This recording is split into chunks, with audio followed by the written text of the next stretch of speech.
IT industrija nije ništa drugo nego tumor koji je metastazirao u svim granama gospodarstva u posljednjih nekoliko godina.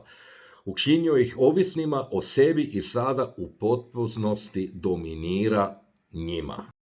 Kaže da je uzrok inflacije rat u Ukrajini. Ok, pa ajde da mi vidimo da li je to stvarno tak, kako to oni nama serviraju. Svaki financijski kolaps se zapravo odgodi. To se dešava. Jer svaki put su se spuštale kamatne stope i ubrizgavale su se ne milijarde, nego bilijune su se počeli ubrizgavati u sustav. Evo vam parcijalni odgovor što se tiče inflacije i zašto imamo inflaciju, a ne zbog rata u Ukrajini, kak se nama priča preko mainstream medija.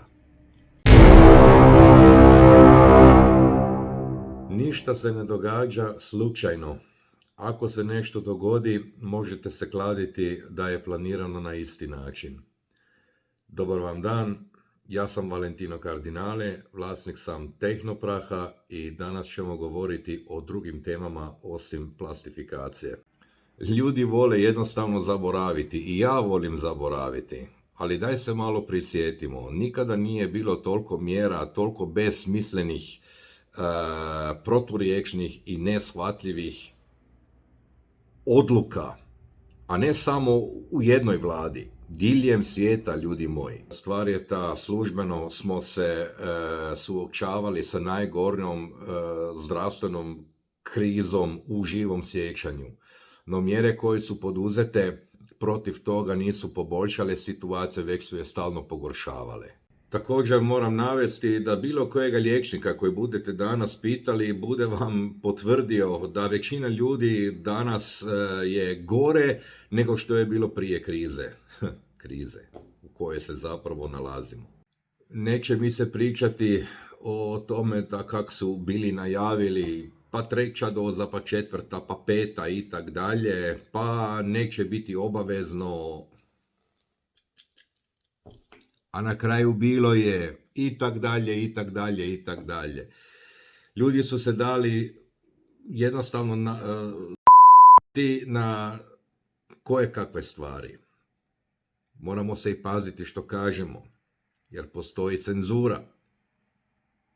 Najbolji dio je taj da se sad kaže da je uzrok inflacije rat u Ukrajini. Ok, pa ajde da mi vidimo da li je to stvarno tak, kako to oni nama serviraju. Nastavlja se ubrizgavati gomilu novaca u monetarni, odnosno globalni sustav. Budite si svjesni da od početka krize vlade i središnje banke ubrizgali su gotovo 20 bilijuna američkih dolara. A ono što namjerni kolaps gospodarstva i poticanje inflacije nisu uspjeli, političari su postigli. Prekogranična podjela društva, stanovništva kakvu do sada nismo vidjeli.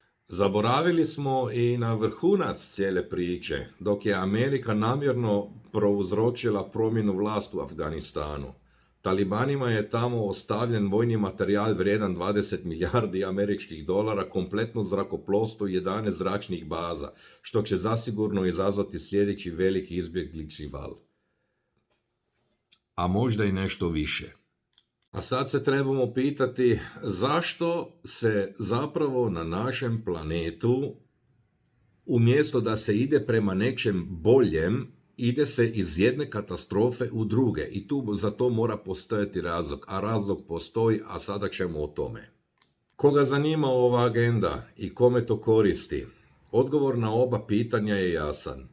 Najveći korisnik trenutne krize i najvažniji pokretač iza kulisa je digitalni financijski kompleks.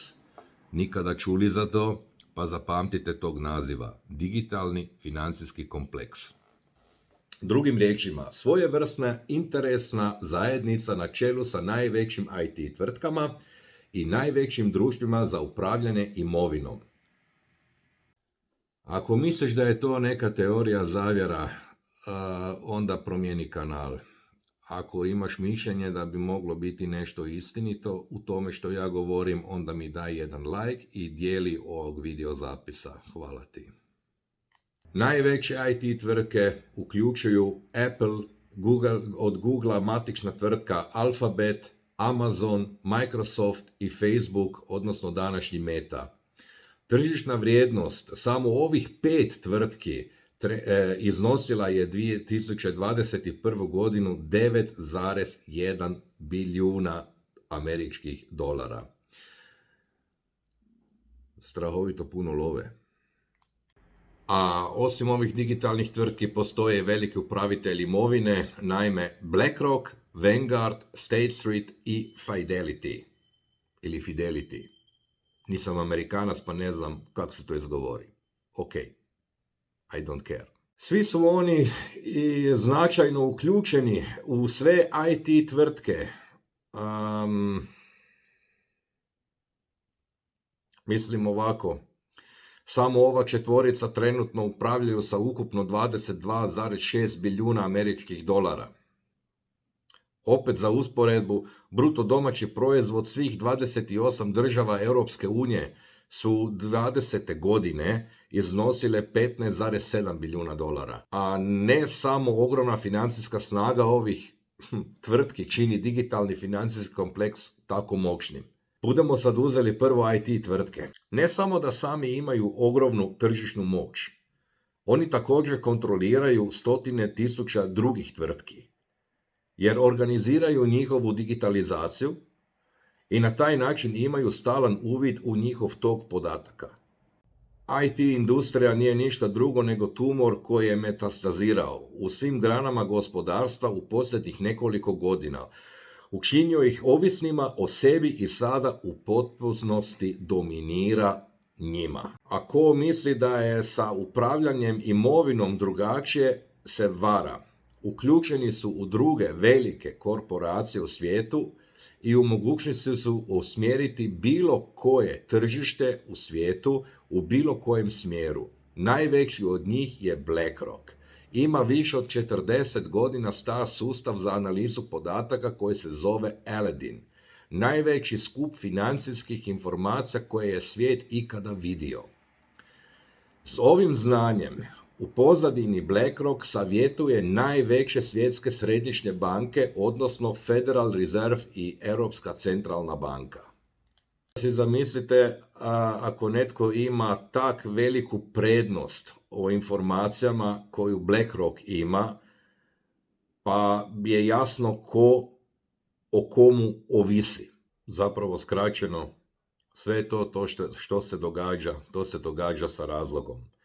Dakle, imamo sustav koji ne funkcionira više, imamo zasićeno tržište, imamo zapravo jedan ciklus koji je završio, odnosno nalazi se u fazi završetka i treba ga se zamijeniti sa novim sustavom. I tu ćemo i pričati o ciklusima u sljedećem videozapisu koji ću napraviti, koji se veže baš za te cikluse.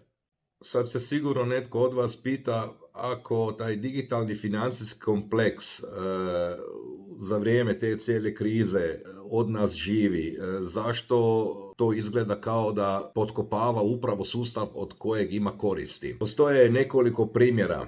Ako digitalni financijski kompleks uništava srednji sloj, onda on zapravo uništava vlastitu egzistenciju, bi neki rekli. Istina. Međutim, jer kako smo upravo čuli, srednja klasa plaća najviše poreza i stvara najviše radnih mjesta, a ako on također potiče inflaciju, onda i njemu šteti. A ako uništi društveni mir eksplozijom društvene nejednakosti, onda uništava i tlo na kojem posluje. Sve su to valjani prigovori, ali oni zanemaraju stvarnost. Digitalnom financijskom kompleksu ne preostaje ništa drugo nego učiniti ono što trenutno radi.